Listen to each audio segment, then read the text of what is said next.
Ստացվում է, որ այս իշխանությունները ինչ-որ քրեական գործերի փաթեթներ ունեն, որոնք կարող են ցանկացած պահի գործարկել, օրինակ վերջին գործը այդպես հապշտապոր արվեց,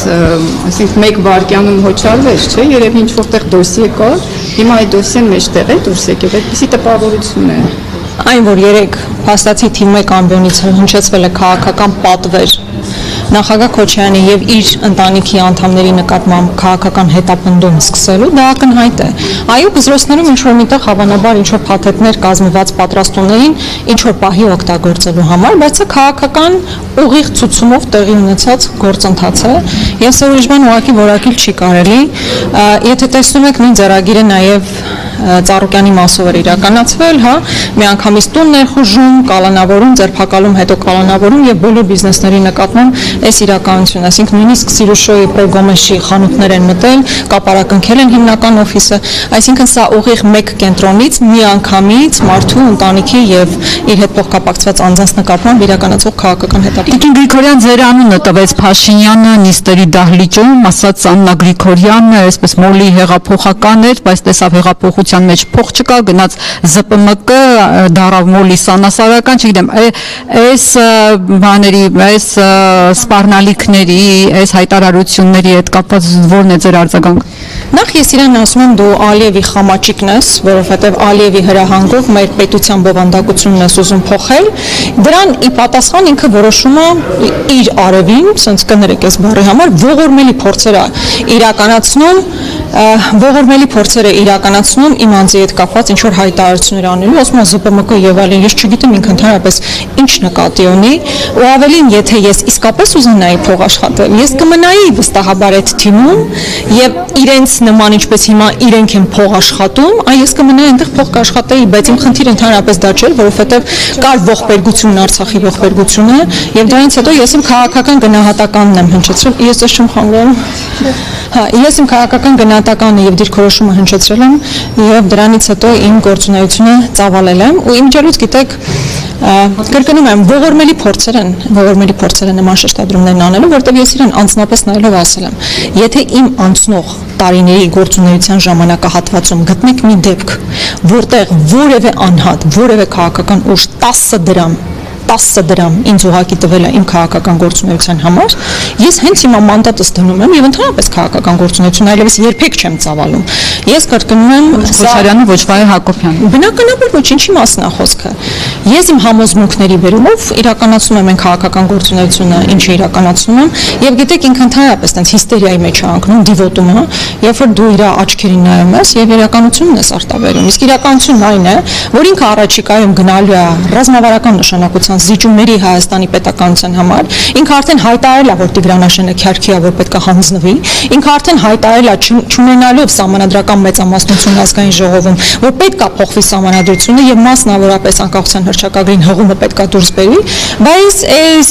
զիջումների ֆոնին ինքը պետք է գնա այս քաղաքական ռեպրեսիաների եւ իր հայտարարությունները, բառամթերքը, որ օգտագործում է քրեական հեղինակության եւ այլն ավելի բնորոշ այն բառամթերքը, որ ինքը օգտագործում է, չի կարող բնորոշ լինել քաղաքական գործ, չի ելուր ասած երկրի ղեկավարին։ Այս բոլոր զիջումներից առաջ, եթե ամփոփի լինեմ այս հատվածը, բոլոր զիջումներից առաջ իրականացվող քաղաքական ռեպրեսիաներ են, որը ինչ նպատակ ունի հիմնականում։ Առաջինը որոշակի տեսարաններ ապահովել իր ընտրազանգվածի համար, որ ասի տեսեք, արեցի, ասեցի, որ կնստացնեմ, նստացնում եմ։ Եվ ընդհանրապես վախի մթնոլորտ ստեղծելու, որ որևէ մեկը չհամարձակվի այլ կարծիք արտաբերել, ինչի մեծ հաշվով դրսևորումները տարբեր տիպի։ Ինքը ասել եմ կզցնելու եմ ու կզցրել եմ։ Դե, այսինքն պահանջն է արել։ Տեսեք, այդ նույն բառապաշարի մասով նախ թույլ տվեք բառապաշարին անդրադառնալ։ Այդ բառապաշարը օգտագործող մարդը զարմանում է այն բարքերից, որ գոյություն ունի մեր բանակում։ Երբ որ ինքը ասում է բանակը մեր հասարակության հայելին է, բա դու թիվ 1 ամբիոնին կանգնած ես, թիվ 1 պաշտոնյանս փաստացի, որ դու նման բառապաշարով խոսես, բա բանակում էլ այդ ամեն ինչը տեղի կունենա։ Ու ինքը թող պատասխանատուներ որևէ տեղ չփնտրի, բանակի այսօրվա տեղի ունեցող բարդակը եւ այն իրավիճակը, որ կա, այո, թիվ 1 պատասխանատուն հենց ինքն է եւ պաշտպանության նախարարը։ Իսկ այդ ժողովրդի պատվերի մասով, ժողովրդը իսկապես երեք Լևոն Քոչարյանն էլ ասաց, բայց գիտեք ժողովուրդը մեզ ինչ էր ասում։ Դուք գիտեք ժողովուրդը ինչպիսի բառապաշարով եւ ինչ տոնայնությամբ խոսում է այս իշխանությունների վերաբերյալ։ Ձեր մեղքը չի, որ չեք արել մինչև հիմա ժողովրդի ասածները, դրա համար էլ այսօր ինքն է դատարկաթորներին ձեր նայում, ասում ձեր մաֆիայի վերջը տալու են, կզսնելու են։ Անցնող տարիներին իսկապես մեր քաղաքական ուժը ամեն բան արել իշխանապողության օրակարգ սպասարկելու համար, փողոցային պայքար, ազգային ժողով եւ այսօր էլ ասացի, նախագահ Քոչարյանն էլ բազմաթիվ անգամներ ասել է, որ մինչև այդ շարունակել եք մինչև այս իշխանությունների հեռացումը, այո, մինչև հիմա չի ստացվել, բայց որևէ վարքյան հետ չեն կանգնելու։ Այսօր ես բառացի իրան ասացի, կապ չունի ու նկատմամբ ինչ քրեական հետապնդում կսկսես, որը բառացիորեն քաղաքական հետապնդում է։ Ես լինեմ նախագահ Քոչարյանը, մյուսը լինի։ Պատրաստ ենք հալածանքների, որտեղ դիտենք, թե սեղանին ինչ է դրված, դիտենք Հայաստանի Հանրապետությունը դարձում է արևմտյան Ադրբեջան։ Ու դրա համար որևէ կերպ կանգ չենք առնել։ Դուք ինչ որ բան եք ասում, հա։ Երեք Նիկոլ Փաշինյանը ասում էր, դուք քաղաքականություն եք եկել կրքոտ ռետորի հետևից եւ դարձել եք Ռոբա Քոչարյանը-սերժական կլանի ներկայացուցիչ։ Իսկ ներեք, ես ամեն տխմարություն պարտավոր եմ պատասխանել։ Ես կրքոր հռետոր ասել եմ, նկատի ունի իրեն կեցվածքը, որ բան չես ասում, մեկ էլ բան անում, հիստերիկ անում։ Դե դա փաստ է, դե չգիտեմ քաղաքական ճանապարհ։ Ես, հա, կրքոտ հռետորի միջոցով իր բնորոշումներ իր մասին, եւ երբ որ ինքը սկսում է ցնցումների մեջ ընկնել, հիշում ենք նրա ձևակերպումը իր մասին, այսինքն ես իր մասին իր ձևակերպումները վերադարձրել եմ իրեն, որպեսզի կող տնենք իր այդ հռետորաբանությունը եւ բովանդակային զրույցները, դե հաճախ չի ստացվում կամ երբեք չի ստացվում։ Բայց եթե բովանդակությանը անդրադառնանք, ինչ է ասում, որ ես այո քաղաքականություն մուտք եմ գործել, սատարելով իշխանապողության օրակարգը, եւ ճիշտ է ասում, բայց հետո ինքը այդ իշխանապողության օրակարգը ինչ արեց, դարձրեց Արցախի հանձնման օրակարգ, որի օրակարգը չի եղել, եւ ես բնականաբար չէի կարող շարունակել այդ իշխանության մաս կազմել։ Տիկին Գրիգորյան, դուք ասում եք 3 ազգային ժողովի ամբիոնից ուղիղ ցուցում տվեց Նիկոլ Փաշինյանի իրավապահներին, բայց նոր էլ խոսեց, իհարկե չհերքեց, որ ինքն է ցուցում տվել, բայց ասեց այդ ցուցումը ես իրավապահներին տվել եմ 2026 թվականի հունիսի 5-ին Հանրապետության հրապարակում իրենց հանրավակի եզրափակիչ ելույթի ժամանակ։ Դե սա արդեն հասկանում ենք, չէ, սա արդեն հասկանում ենք, չէ, որ պետության տարբեր ճյուղերի միջև ուղղակի բացակայում է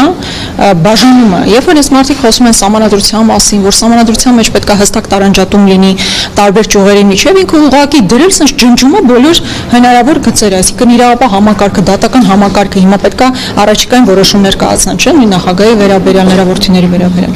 Հիմա ինքը փաստացի ուզում է ասի, որ չկա դատավոր, ով չի կարող, ով չի իրականացնի իր պատվերը։ Բաներ անում, այստեղ եկած ասում էր, այն դատավորները դեռևս սպասարկում են էլիտաներին, նախկին էլիտաներին եւ այլն։ Մինչդեռ հիմնական հատվածը դատավորների փոխված է, մնացել են մի քանի հոգի, ովքեր կարող են արդարադատություն իրականացնել, մյուս մասն էլ բոլոր իշխանություններին ծառայած, հիմա էլ Նիկոլ Փաշինյանին գլուխները կախ ծառայող դատավորներն են։ Հիմա այստեղից այդ հրահանգները իջեցվում է, ինչը նշանակում է ուղղակի չկա ժողովրդավարություն։ Եթե քննիչը նստած սպասում է Նիկոլ Փաշինյանը երբ հացուցումը տալու ինչ որ գործ կարելու, իսկապես այստեղ որևէ խոսք լինել ժողովրդավարության մասին չի կարող, եւ ես շատ ցավում եմ, որ մեր միջազգային գործընկերները շարունակում են լուռ մնալ, համր մնալ, որևէ տառ ու բառ չեն արտասանում, որովհետեւ ամենայն հավանականությամբ այս իշխանությունների վարած արտաքին քաղաքականությունը տեղավորվում է իրենց պատկերացումների մեջ, դրա համար լռում են, բայց ես շատ ցավով եմ ասում, որովհետեւ առիթներ ունենում ենք խոսելու, հաճախ համաձայնում են, գլուխները կախ լսում են, այս առումով որ դե հա էս է իրավիճակը, բայց բան ասել, բան անել չենք կարող։